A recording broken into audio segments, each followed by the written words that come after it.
Samahan niyo nga ako dito sa aming bihilya ng Pasko na muling pagkabuhay.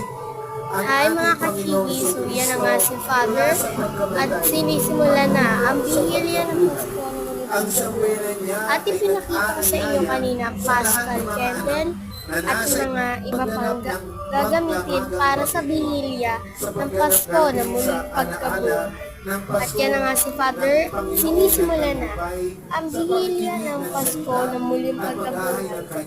At yung mga nights, yan na, sa labas po yan nagawa, dito sa aming yung parokya, Pandiocesis sa Dambana, at parokya ni Santa Rita ng Cassia, dito sa Santa Rita, Giginto, Bulacan. Yan na nga, kaya nakatapat yan kasi naabangan ko yung apoy. Nakaatat ko. Charot. And yan mga deer.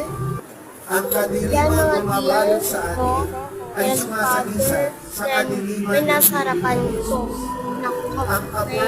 Yan may sumunod na asokog. Then nakabang ulit ako. Diyos ko, abangers tayo. At ayan na, sinisindihan na. Then, yan na. At yan na, ayan na yung apoy. Nakakatakot. Then yan, lumiyap na nga ng tumas si apoy. Like it. Nakakatakot. Ininsensuhan na nga ni Father at tinulog at sinigyan niya na yung kandila para masindihan yung Paschal Candle. Yan. So, yan ang nga ginawa. Then, after niyang sindihan ng yung Paschal Candle, yung mga PPC, si Pangulo ng ay, lumapit na dun sa kay Father para sindihan yung mga kandila.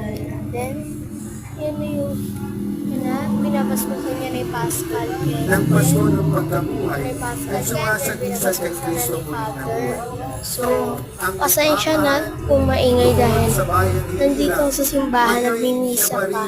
Wala kasi tayo makapag-feel. Ngayon at sa Alam niyo naman ako. magpakailanman. Ayan, maliyap pa rin. So, yan na, nasindihan na yung kandila ko.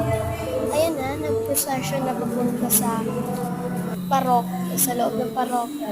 Kaya lang tayo sa labas kasi sa labas tayo na president. Ayan na yung sumasaya pagalatan sa San Tawan, sa Haiti at sa San Lazaro, Bebitan.